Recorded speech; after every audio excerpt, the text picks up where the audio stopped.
আও কাল্লামাল্লাহু মূসা তাকলিমা, ও মূসা পয়গম্বর, আপনি আল্লাহর সঙ্গে দুনিয়াতে অনেক কথা বলেছেন, আজকে আল্লাহর কাছে একটু সুপারিশ করেন না, হাসরের ময়দানের বিচার কার্য যেন শুরু করে দেয়। মূসা পয়গম্বর বলবে, না না, আজকে আমার পক্ষে আল্লাহর কাছে সুপারিশ করার মতন কোনো এবিলিটি নাই, কোনো সাহস নাই, কোনো যোগ্যতা নাই। তোমরা বরং ঈসা নবীর কাছে চলে যাও। ঈসা নবীর কাছে উম্মতেরা দৌড়াইয়া চলে যাবে। ও ঈসা পয়গম্বর, আজকে আল্লাহর কাছে বিচার কার্য শুরু করার জন্য একটু সুপারিশ করেন না। ঈসা নবী বলবে, না না, আমার পক্ষে সম্ভব না, আমি পারবো না। তোমরা মুহাম্মদ নবীর কাছে চলে যাও। মুহাম্মদ নবীর কাছে যদি যাও, ওই নবী ছাড়া আজকে হাসরের ময়দানে কেউ সুপারিশ করতে পারবে না। সমস্ত উম্মতেরা, সব নবীর উম্মতেরা আমাদের নবীর কাছে যখন চলে যাবে, মায়ার নবী আমার বলবে, দাঁড়াও দাঁড়াও, আল্লাহর কাছ থেকে একটু অনুমতি নিয়ে আসি। নবী আমার মাকামে মাহমুদের মধ্যে চলে যাবে। মাকামে মাহমুদে যাইয়া নবী আমার এত পরিমাণে লম্বা সেজদার মধ্যে পড়ে যাবে, আর আল্লাহ তাআলার এত পরিমাণে প্রশংসা শুরু করে দিবে। আমাদের নবী মাকামে মাহমুদে যাইয়া সেজদার মধ্যে যাইয়া চোখের পানি ফেলায়া কান্নাকাটি করতে থাকবে। আল্লাহ তাআলা বলেন, পয়গম্বর, আর আপনি চোখের পানি ফেলায়া কান্না করবেন না। ও নবী আমার, আপনি দুনিয়াতে উম্মতের জন্য কম কান্না করেন নাই, আজকেও হাসরের ময়দানে কান্না করবেন, আমি আল্লাহ সহ্য করতে পারবো না। ও নবী আমার, ইরফা রাসাল তুতা ওয়াশফাতু শাফা, আজকে আপনি মাথা উঠান, আমি আল্লাহর কাছে যা চাবেন আমি আল্লাহ আজকে তাই তো দিয়া দিব। আমি আল্লাহর কাছে সুপারিশ করেন, যা সুপারিশ করবেন আমি আল্লাহ তাই মঞ্জুর করে নিব। আমার নবী মাকামে মাহমুদ থেকে মাথা উঠাই আল্লাহর কাছে বলবে, দয়ার মালিক, আজকে হাসরের ময়দানে মুসলমানরা হাসরের ময়দানে দাঁড়ায় থাকা বড় ক্লান্ত হয়ে গেল, মুসলমানরা অতিষ্ঠ হয়ে গেল, আজকে হাসরের ময়দানে বিচার কার্য শুরু করে দাও।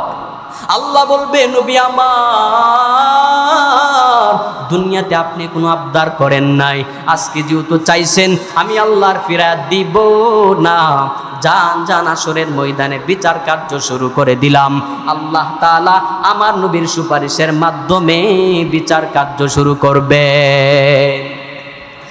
ইমামুল আউয়ালিন আল আখিরিন, বহরে সদকা রহমাতাল লিল আলামিন, সাইয়্যিদুল কাউনাইন খাতমুল মুরসালিন, আখিরামদ বুদে ফখরুল আউয়ালিন, শুদ্ধ ওজুদাশ রহমাতাল লিল আলামিন, মসজিদে শুধু হামারো ইয়ে জমিন। আল্লাহ তাআলা নবীকে গোটা পৃথিবীর জন্য রহমত স্বরূপ প্রেরণ করলেন। আল্লাহ তাআলা প্রত্যেক নবীকে একটা স্পেশাল দোয়া করার সুযোগ দিলেন। প্রত্যেক নবীকে আল্লাহ বলছেন যে আপনি একটা দোয়া করেন, এই মুহূর্তে আপনি যা চাবেন তাই পাবেন। অফার, বিশেষ অফার, ইন্না লিকুল্লি নাবিয়্যিন দাওয়াতাম মুস্তাজাবা। রাসূলকে, প্রত্যেক নবীকে আল্লাহ তাআলা মুস্তাজাবুদ দাওয়া বানাইছেন, তারপরেও আল্লাহ বিশেষ একটা অফার দিলেন, এই মুহূর্তে আপনি যা চাবেন আল্লাহ আপনাকে তাই দিবেন। সুবহানাল্লাহ। প্রত্যেক নবী দুনিয়াতে তার স্পেশাল দোয়া করে নিয়েছে। প্রত্যেক নবী তার স্পেশাল দোয়া করে নিয়েছে। আদম নবী তার স্পেশাল দোয়া করছে, নূহ পয়গম্বর তার স্পেশাল দোয়া দুনিয়াতেই করছে। কিন্তু আমার নবী বলেন, আমি স্পেশাল দোয়াটা দুনিয়াতে করব না। সুবহানাল্লাহ বলেন। আমি আমার গুনাহগার উম্মতের জন্য রেখে দিলাম, হাসরের ময়দানে যখন উম্মত আটকায়া যাবে তখন আমি আমার স্পেশাল দোয়াটা গুনাহগার উম্মতের জন্য করব। সুবহানাল্লাহ বলবেন না? এই তোমরা শয়তানি করো। তো নবী কি বলেন যে আমার গুনাহগার উম্মতের জন্য আমি স্পেশাল দোয়াটা রেখে দিলাম। ওটা কখন করা হবে? হাসরের ময়দানে। ইন্না লিকুল্লি নাবিয়্যিন দাওয়াতাম মুস্তাজাবা। নবী আমার বলেন, আল্লাহ তাআলা প্রত্যেক নবীকে একটা স্পেশাল দোয়া দান করলেন, স্পেশাল অফার দিয়া দিলেন। ইন্নী আখবাতু দাওয়াতি, আল্লাহ আমাকে অফারটা দিয়েছেন। আল্লাহ আমাকে বললেন আপনি এই মুহূর্তে যা চাবেন তাই দেওয়া হবে। আমি আল্লাহকে জানায় দিলাম, ও দয়ার মালিক, স্পেশাল দোয়াটা আমি দুনিয়ার জমিনে করতে চাই না, এই স্পেশাল দোয়াটা পরকালের জন্য রেখে দিলাম। আমার উম্মতেরা যখন হাসরের ময়দানে ধরা খেয়ে যাবে, আমার উম্মতের জন্য আমি স্পেশাল দোয়াটা তখন শুরু করে দিব। ও আল্লাহ, আমার উম্মতের জন্য আমি দোয়াটা রেখে দিলাম। আল্লাহ তাআলা নবীর দোয়াটাকে রেখে দিলেন। হাসরের ময়দানে উম্মতেরা যখন ধরা পড়ে যাবে, আল্লাহর দরবারে পাকড়াও হয়ে যাবে, আল্লাহ তাআলা তখন যখন মানুষগুলার সারিবদ্ধভাবে দাঁড় করায়া দিবে, মানুষগুলা জাহান্নামী, আমার নবী দেখবেন আমার উম্মতের সংখ্যা জাহান্নামী বেশি হয়ে গেল। আল্লাহর দরবারে দোয়া করবে, দয়ার মালিক, ও আল্লাহ, আমি আমার অফার স্পেশাল দোয়াটা রেখে দিলাম। আল্লাহ গো, তুমি আজকে আমার উম্মতকে জাহান্নামী বানাইতে পারবা না। আমার উম্মতের মধ্যে যাদের আদনা থেকে আদনা পরিমাণ ইমানটা দুনিয়া থেকে বিদায় নিয়ে আসলো, যাদের অন্তরের মধ্যে আদনা থেকে আদনা পরিমাণ ইমান ছিল, আজকে তাদেরকে জাহান্নামে দিতে পারবা না। মদিনাওয়ালা নবী আমার আল্লাহর দরবারে বলে বলে সুপারিশ করতে রাখবে, আমার নবীর সুপারিশ ছাড়া কেউ জান্নাতেও যেতে পারবা না। আমার নবীর সুপারিশ ছাড়া হাসরের ময়দানে বিচার কার্য শুরু হবে না। হাসরের ময়দানটা যখন কায়েম হয়ে যাবে, আল্লাহ তাআলা কি পরিমাণে হাসরের ময়দান কায়েম করবেন, হাসরের ময়দানটা হয়ে যাবে ভয়ঙ্কর। নবী আমার মানুষের জন্য কি পরিমাণে করুণা, মানুষের জন্য কি পরিমাণে দয়া, মানুষের জন্য কি পরিমাণে নবী আমার ভালোবাসা, হাসরের ময়দানে ঘটনা শুনলেই বুঝে আসবে। হাসরের ময়দানে আল্লাহ তাআলা সূর্যটাকে মাথার অর্ধ হাত উপরে দাঁড় করায়া দিবে। হাসরের ময়দানটা হয়ে যাবে তামার, সমস্ত মানুষ থাকবে উলঙ্গ। হাসরের ময়দানে মাথার উপরে থাকবে সূর্য। ওই হাসরের ময়দানে কঠিন ভয়াবহ অবস্থার মধ্যে যখন উম্মতেরা দাঁড়ায় যাবে, হাসরের ময়দানে এই ভয়াবহ অবস্থার মধ্যে দাঁড়াইয়া সূর্যের তাপে মানুষের মাথা থেকে গাম বেয়ে বেয়ে জমিনে পড়বে। হাদিসের মধ্যে পাওয়া যায় কারো জন্য ওই হাসরের ময়দানে সূর্যের তাপের কারণে যে গাম বেয়ে বেয়ে পড়বে, ওই গামগুলা কারোর জন্য হাঁটু পানি হয়ে যাবে, ওই মাথার গামগুলা কারোর জন্য সাঁতার পানি হয়ে যাবে, কারোর জন্য কোমর পানি। কি পরিমাণ মানুষের বডি থেকে গাম বের হয়ে যাবে। কারণ নবী জানায়া দিলেন মানুষের মাথার অর্ধ হাত উপরে থাকবে সূর্য। ওই সূর্যটাকে বলা হবে, হে সূর্য, আজকে তোমার সব তাপ জমিনের মধ্যে ছেড়ে দাও। সূর্য যখন সব তাপ জমিনে ছেড়ে দিবে, হাসরের ময়দানে মানুষগুলা বেকার হয়ে যাবে, মানুষগুলা হাউমাউ করে কান্নাকাটি শুরু করে দিবে। ইয়াউমান কানা মিকদারু 50 আলফা সানা, 50,000 বছরে দাঁড়ায় থাকা লাগবে। একদিন আর 2 দিন নয়, 50,000 বছর হাসরের ময়দানে দাঁড়ায় থাকা লাগবে। কঠিন মুহূর্তের মধ্যে 50,000 বছর কেন, একদিনও যদি বলা হয় হাসরের নিচে দাঁড়ায় থাকো, দুনিয়ার মানুষের পক্ষে পসিবল হবে না, দুনিয়ার কারো পক্ষে সম্ভব হবে না। সারাদিন কাজ করে করে করে করে যখন বাড়ির মধ্যে চলে যায়, কি পরিমাণ পানির পিপাসা লাগে। বিবিরে যাইয়া বলে, বিবিরে তাড়াতাড়ি ঠান্ডা পানির ব্যবস্থা করে দাও, আমার বুক মনে হয় জ্বলে যাবে, তাড়াতাড়ি পানি দাও, আমাকে ঠান্ডা পানির ব্যবস্থা করে দাও। আল্লাহর ওই বান্দা ঠান্ডা পানি পান করে সুন্দর করে রেস্ট নিতে থাকে। ঠান্ডা পানি পান করলে বোঝা যায় কি পরিমাণে শান্তি অন্তরের মধ্যে চলে আসে। মদিনাওয়ালা নবী বলেন, হাসরের ময়দানে 1 দিন না 2 দিন না 3 দিন না 1 মাস না 2 মাস না 50,000 বছরীয় অবস্থার মধ্যে দাঁড়ায় থাকা লাগবে। উম্মতেরা শুনে নেও, বেঈমানেরা পর্যন্ত হাহাকার শুরু করে দিবা, আর বলতে থাকবে, ও আল্লাহ, আজকে হাসরের ময়দানের বিচার কার্যটা তুমি শুরু করে দাও। হাসরের ময়দানে আর দাঁড়ায় থাকতে পারবো না, বিচার কার্য শুরু করো। হাসরের ময়দানে আর দাঁড়ায় থাকতে পারবো না। বেঈমানের আওয়াজ আওয়াজ, এক পর্যায়ে মুসলমানের আওয়াজও চলে আসবে, ইমানদাররাও আওয়াজ দেওয়া শুরু করবে, আল্লাহ গো হাসরের ময়দানে বিচার কার্য শুরু করে দাও। আর দাঁড়ায় থাকতে পারবো না, হাসরের ময়দানে বিচার কার্য শুরু করে হয়তো জান্নাতি না হয় জাহান্নামী, রাস্তা দুইটা, জান্নাতি হলে জান্নাতে পাঠায়া দাও, জাহান্নামী হলে জাহান্নামে পাঠায়া দাও, তবুও হাসরের ময়দানে আর দাঁড় করায়া রাখবা না। সমস্ত মানুষেরা বেকারান হয়ে যাবে, সমস্ত মানুষ পরামর্শে বসে যাবে আর বলবে আবুল বাশার পৃথিবীর প্রথম মানুষ আদম নবীর কাছে আমরা সবাই সুপারিশ করব।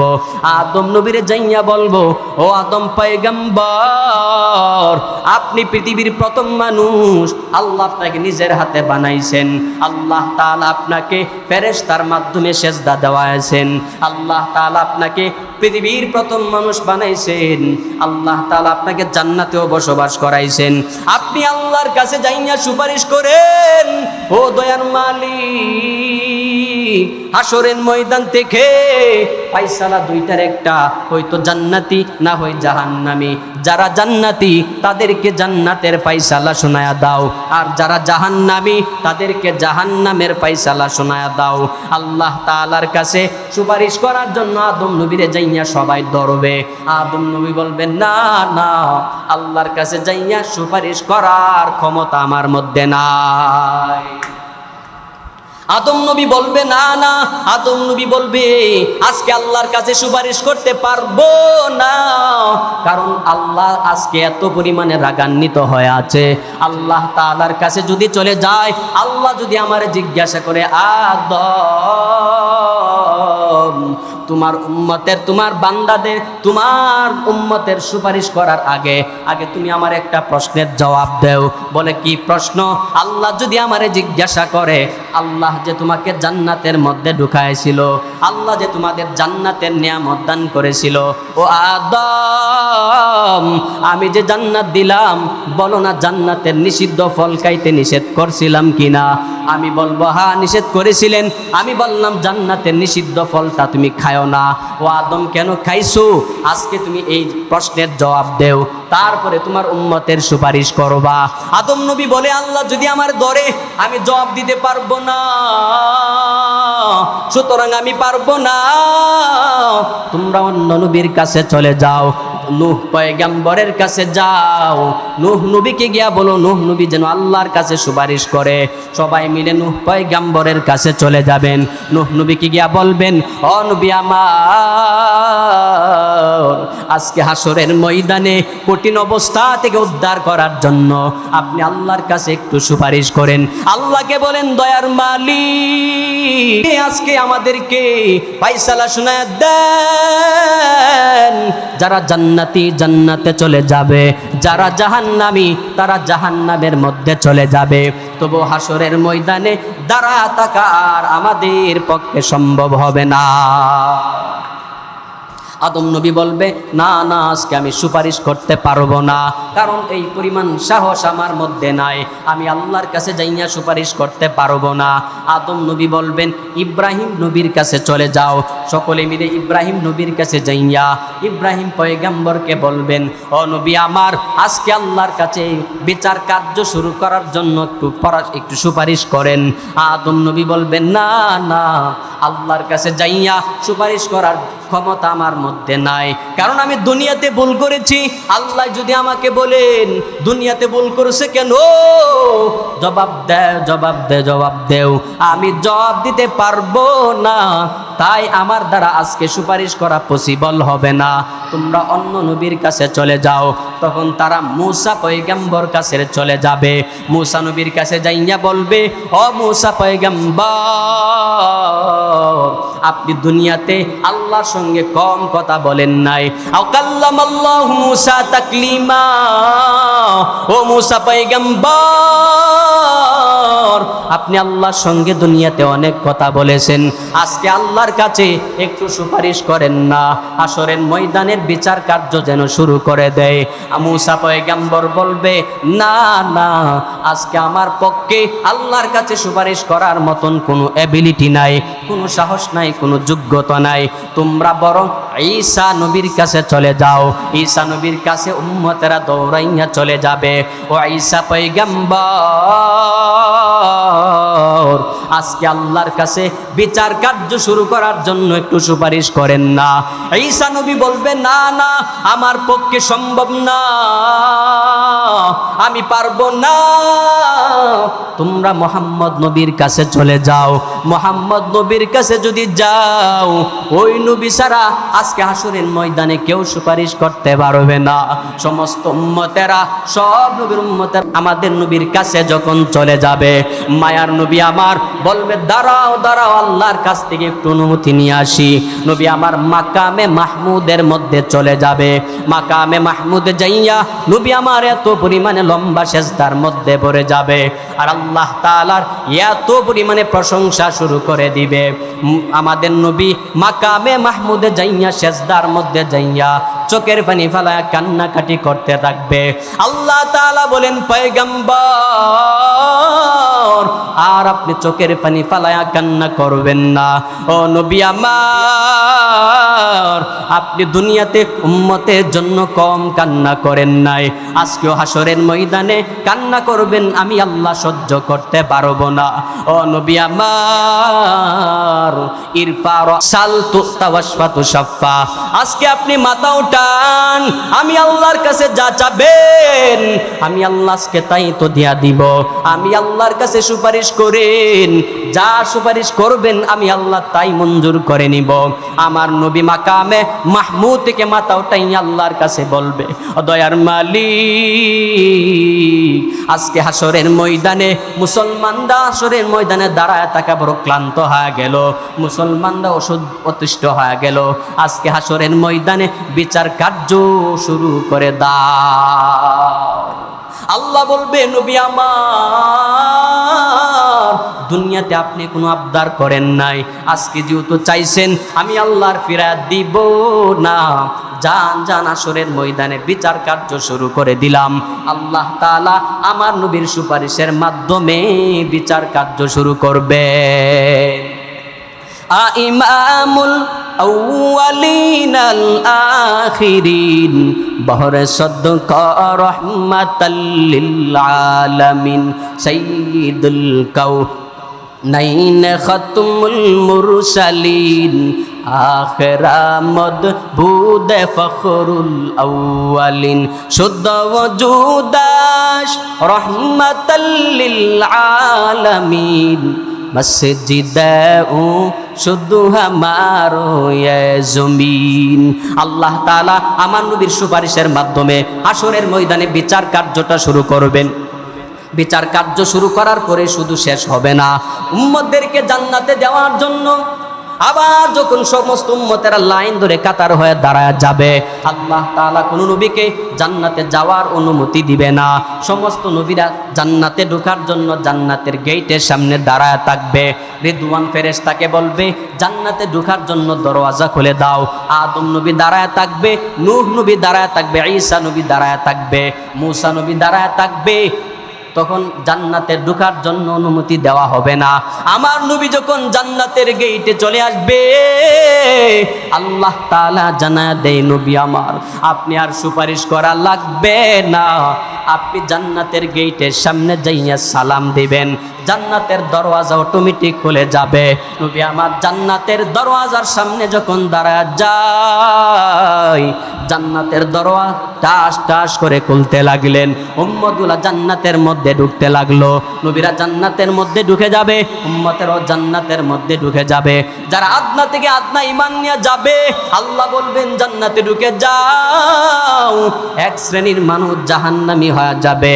আল্লাহ তাআলা বলবেন, এ ফেরেশতারা তাদেরকে টেনে টেনে জাহান্নামের মধ্যে ফালায়া দাও। এমনে ফালাবানা সিগল লাগাও, গলার মধ্যে সিগল লাগাইয়া তাদেরকে ফেরেশতারা টেনে টেনে জাহান্নামের দিকে নিয়ে যাবে। ফেরেশতারা আল্লাহর হুকুম পাইয়া টেনে টেনে যখন জাহান্নামের দিকে নিয়ে রওনা হয়ে যাবে, আমার নবী তাকায় দেখবে আমার উম্মতদেরকে টেনে টেনে জাহান্নামের দিকে নিয়ে যায়। আল্লাহ তাআলার দরবারে আবার সুপারিশ করবে। নবী আমার বলবে, দয়ার মালিক, তুমি আমাকে দুনিয়াতে একটি স্পেশাল দোয়া করার জন্য সুযোগ দিয়েছিলে, আমি করি না। হাশরের ময়দানে আমার গুনাহগার উম্মতদেরকে জান্নাতে নেওয়ার জন্য আমি সুপারিশটা রেখে দিলাম। ও আল্লাহ, আজকে আমি তোমার নবী হইয়া আমার উম্মতের জন্য সুপারিশ করলাম। আল্লাহ গো, তুমি আমার উম্মতদেরকে জান্নাতি বানায়া দাও। এই উম্মতদেরকে জাহান্নামী বানাইলে তারা জাহান্নামের আগুন সহ্য করতে পারবে না। ও দয়ার মালিক, আয় আল্লাহ, আজকে তাদেরকে জাহান্নামী বানায়া দেন। 2 নম্বর সুপারিশ জান্নাতে ঢোকার জন্য। 3 নম্বর সুপারিশ হবে এক শ্রেণীর উম্মতদেরকে জাহান্নামের দিকে নিয়ে যাওয়া হবে, আমার নবী সুপারিশ করে তাদেরকে জান্নাতি বানায়া দিবে। 4 নম্বর সুপারিশ করবে নবী আমার বলেন, এক শ্রেণীর উম্মতদেরকে জাহান্নামে অলরেডি নিক্ষেপ করে ফেলবেন। তারা জাহান্নামে ঢুকে যাবে, জাহান্নামের শাস্তি ভোগ করতে থাকবে। আমার নবী যখন তাকায় দেখবে আমার উম্মতেরা জাহান্নামের মধ্যে পড়ে আছে, হাউমাউ করে কান্নাকাটি করতে লাগলেন। আমার নবী তখন রবের সামনে দাঁড়ায় আবার প্রশংসা শুরু করবে, আবার আল্লাহর দরবারে সুপারিশ করা শুরু করবে। ও দয়ার মালিক, আয় আল্লাহ, তারা আমার উম্মত, তাদেরকে আজকে জাহান্নামের আগুনে ফুরাইবা না। আল্লাহ গো, তাদেরকে তুমি জান্নাতি বানায়া দাও। ও আল্লাহ, যতক্ষণ জাহান্নাম থেকে তুলে জান্নাতে না দিবা আমি নবী সেজদা থেকে মাথা উঠাবো না। আমি নবী সেজদার মধ্যে ততক্ষণ পর্যন্ত পড়ে থাকবো। এক শ্রেণীর উম্মতদেরকে নবী সুপারিশ করে করে জাহান্নাম থেকে বের করবেন। জাহান্নাম থেকে বের করে আবে হায়াতের পানির মাধ্যমে তাদেরকে দৌত করায়া সুন্দর করে পরিষ্কার করাইয়া আবার জান্নাতের মালিক বানায়া দিবে। নবী আমার কি পরিমাণ সুপারিশ করবে, নবীর সুপারিশ উম্মতেরা জান্নাতি হয়ে যাবে। কি পরিমাণ নবী আমার উম্মতের জন্য মায়া, জাহান্নামী হয়ে যাবে। ওই নবী জাহান্নামী উম্মতদেরকে টেনে টেনে জান্নাতি বানায়া দিবে। শুধু তাই না, নবী আমার জানায়া দেয় আরেক শ্রেণীর উম্মত, তাদেরকে কবিরা গুনাহের কারণে জাহান্নামের ফয়সালা হয়ে যাবে। বিচার কার্য যখন শুরু করবে, ডান হাতে আমলনামা কারো চলে আসবে, আবার কারো বা বাম হাতে আমলনামা চলে আসবে। মিজানের পাল্লায় যখন আমল ওজন করা হবে, তো এক শ্রেণীর মানুষের আমলের পাল্লাটা হালকা হয়ে যাবে, গুনার পাল্লাটা ভারী হয়ে যাবে। কেউ বা একটা নেকির জন্য জাহান্নামের ফয়সালা হয়ে যাবে। আল্লাহ তাআলার দরবারে বলবে, ও আল্লাহ, তুমি আমাকে একটা নেকির জন্য জাহান্নামে দিও না, আমাকে একটা সুযোগ দাও। দুনিয়াতে আমার সন্তান ছিল, দুনিয়াতে আমার বাবা ছিল, দুনিয়াতে আমার মা ছিল। ও আল্লাহ, আজকে তুমি আমাকে একটু সুযোগ দাও। আজকে আমার বাবার কাছে যাইয়া একটা নেকি নিয়ে আমি জান্নাতি হয়ে যাব। আমার বাবা যদি না দেয়, আমি আমার সন্তানের কাছে চলে যাব। সন্তানকে যাইয়া বলবো, রে সন্তান, আজকে একটা নেকির জন্য আমি বাবা জাহান্নামী হয়ে গেলাম। ও সন্তান, তোরে বড় করার জন্য আমি বাবা কি পরিমাণে দুনিয়াতে কষ্ট করলাম। তোকে বড় করার জন্য আমি বাবা মাথার গাম পায়ে ফালাইয়া জমিনের মধ্যে কষ্ট করে করে রুজি রোজগার করলাম। তোকে আমি খাওয়াইলাম, বড় করলাম, লেখাপড়া করে বড় শিক্ষিত বানাইলাম, দুনিয়ার সব কিছু তোরে শিখাইলাম। আমি তোরে দুনিয়ার বুঝ দিয়া দিলাম। তুই দুনিয়ার কিছুই চিন্তি না। আমি বাবা কোনটা সঠিক তোরে শিখাইয়া দিলাম, কোনটা ভালো তোরে শিখাইলাম, কোনটা মন্দ তাও তোরে জানাইয়া দিলাম। হে সন্তান, আজকে আমি বাবা একটা নেকির জন্য জাহান্নামের ফয়সালা হয়ে গেল। ও সন্তান আমার, দুনিয়ার কষ্টের বিনিময় একটা নেকি আমার দেয়া দেও, আমি জান্নাতি হয়ে যাব। সন্তান বলবে, না না, দুনিয়াতে আমি জন্ম নিয়েছি কথা ঠিক, আমার বাবা ছিল তাও ঠিক, আমার মা ছিল তাও ঠিক, কিন্তু আপনি যে আমার বাবা, আমি আপনাকে চিনি না, আমি আপনাকে মানি না। ইয়াউমা ইয়াফিরুল মারউ মিন আখি ওয়া উম্মিহি ওয়া আবি ওয়া সাহিবাতিহি ওয়া বানি। আল্লাহ তাআলা বলেন বাবা সন্তানের কাছে যাবে, সন্তান তার বাবার কাছে যাবে, মা সন্তানের কাছে যাবে, মা সন্তানের কাছে যাওয়ার পরে নৈরাশ হয়ে ফিরে আসবে, বাবা সন্তানের কাছে যাবে একটা শুধুমাত্র নেক আমল করার জন্য। সন্তান বলবে আমার দুনিয়াতে কোনো বাবা ছিল না, যদিও ছিল তারে আমি চিনি না। মা যখন সন্তানের কাছে যাবে, মা বলবে আমি কোনো দুনিয়াতে সন্তান জন্ম দেই নাই। স্বামী তার স্ত্রীর কাছে যাবে, স্ত্রী বলবে আমার দুনিয়াতে কোনো স্বামী ছিল না। কেন বলবে? যদি একটা নেকি দেওয়া লাগে এই ভয় নিয়া আত্মীয়তার সম্পর্ক বিচ্ছিন্ন করবে। হাসরের ময়দানে সবাই আতঙ্ক হয়ে যাবে আর বলবে আমার দুনিয়াতে কোনো আত্মীয় স্বজন ছিল না। কারণ কি? বলে একটা নেকি যদি চাই, আমি যদি একটা নেকি দেয়া দেই, আবার একটা নেকির জন্য আমার জান্নাতের মর্তবা নিচু হয়ে যাবে, আমার জান্নাতের নিয়ামত কমে যেতে পারে। এই ভয় নিয়া কোনো সন্তান তার বাবাকে একটা নেকি দিবে না, কোনো বাবা তার সন্তানকে একটা নেকি দিবে না। নবী আমার বলেন এই হাসরের কঠিন ময়দানের মধ্যে উম্মতেরা বেকারার একটা নেকির জন্য দৌড়াবে, বলবে আমাকে একটা নেকি দাও। ও আল্লাহ, দুনিয়ার সব মানুষ আমাকে তাড়ায়া দিল, আমাকে বলল আমি নাকি দুনিয়াতে আমার কোনো বাবা ছিল না, আমার নাকি দুনিয়াতে কোনো মা ছিল না। আমার ভাইয়ের কাছে গেলাম, আমার আপন ভাই আমাকে বলল আমার দুনিয়ার মধ্যে কোনো ভাই ছিল না। ও দয়ার মালিক, আয় আল্লাহ, আজকে আমার মতন বড় অসহায় এই জমিনে কেউ নাই, আমার মতো বড় অসহায় এই হাসরের ময়দানে আর কেউ নাই। ও আল্লাহ, তোমার রহমত ছাড়া এখন জান্নাতে যাওয়া যাবে না। ওইদিকে আমার নবী দোয়া করবে, আল্লাহ তুমি না বলেছো আর রহমান আর রহিম, তোমার নাম রহিম, তোমার অপর নাম রহমান।